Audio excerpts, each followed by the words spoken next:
I ja són 23 anys que la Fundació Bioparc i la Protectora d'Animals AUPA organitzen la desfilada de gossos abandonats a València. Un esdeveniment que es recorda sempre les xifres dramàtiques que hi ha darrere d'una conducta inhumana i delictiva, recordem.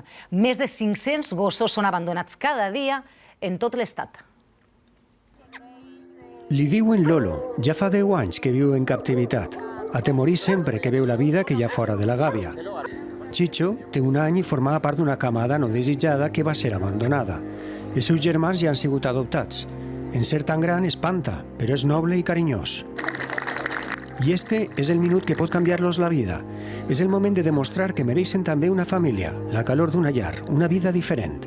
Desfilen buscando un adoptante. Si alguien quiere convivir con una mascota, con el mejor amigo, hay que adoptar un perro.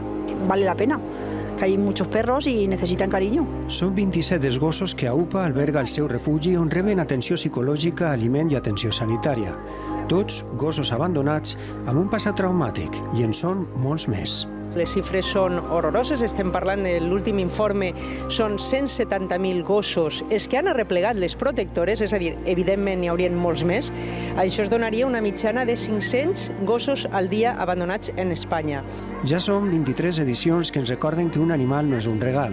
És un ser viu i és per a cuidar-lo. No és una tonteria, no hem de comprar en Nadal, hem d'adoptar, però pensant que és per a sempre, que és part de la teua família.